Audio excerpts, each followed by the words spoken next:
ભારતીય સિનેમાના દિગ્ગજ અભિનેતા અને ફિલ્મ દિગ્દર્શક મનોજ કુમાર હવે આપણી વચ્ચે રહ્યા નથી. પીઢ અભિનેતા મનોજ કુમારે મુંબઈની કોકિલાબેન ધીરુભાઈ અંબાણી હોસ્પિટલમાં 87 વર્ષની વયે અંતિમ શ્વાસ લીધા હતા. દેશભક્તિસભર ફિલ્મો બનાવવા માટે જાણીતા મનોજ કુમારને લોકો ભારત કુમાર તરીકે પણ ઓળખતા હતા. આજે મનોજ કુમારના નિધન પર જોઈએ આ અહેવાલમાં તેમની ફિલ્મી સફર.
मनोज कुमार जी का देहांत हो गया है आज सुबह 3:30 बजे कोकिला अंबानी हॉस्पिटल में।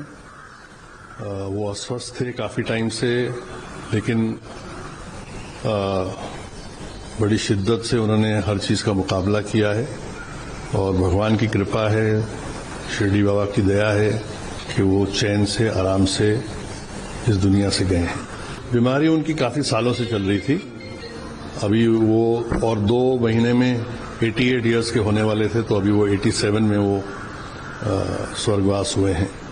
મનોજ કુમારે દિલ્હી યુનિવર્સિટીના હિન્દુ કોલેજમાંથી સ્નાતકની ડિગ્રી પૂર્ણ કરી. અભ્યાસ પછી તેમણે હિન્દી સિનેમામાં પ્રવેશવાનો નિર્ણય કર્યો. તેમની પહેલી ફિલ્મ ફેશન વર્ષ 1957માં રિલીઝ થઈ હતી. તેમની પહેલી જ ફિલ્મમાં તેમણે 80 વર્ષના વૃદ્ધની ભૂમિકા ભજવી હતી. ત્યારબાદ વર્ષ 1962માં મનોજ કુમાર હરિયાલી ઓર રાસ્તામાં જોવા મળ્યા. આ ફિલ્મનું દિગ્દર્શન વિજય ભટ્ટે કર્યું હતું.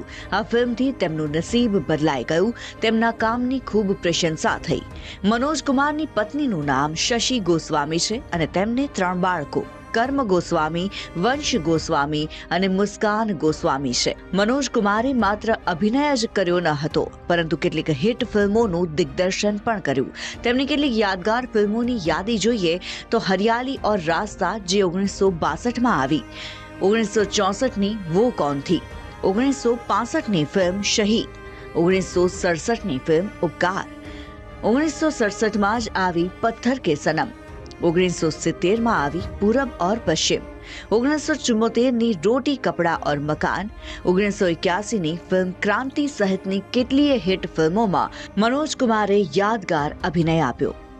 મનોજ કુમારને ભારતીય સિનેમામાં તેમના યોગદાન બદલ વર્ષ 1992માં પદ્મશ્રી અને વર્ષ 2015માં દાદા સાહેબ ફાળકે એવોર્ડથી નવાજવામાં આવ્યા હતા. તેમણે પોતાના કામથી લોકોના દિલ જીતી લીધા હતા.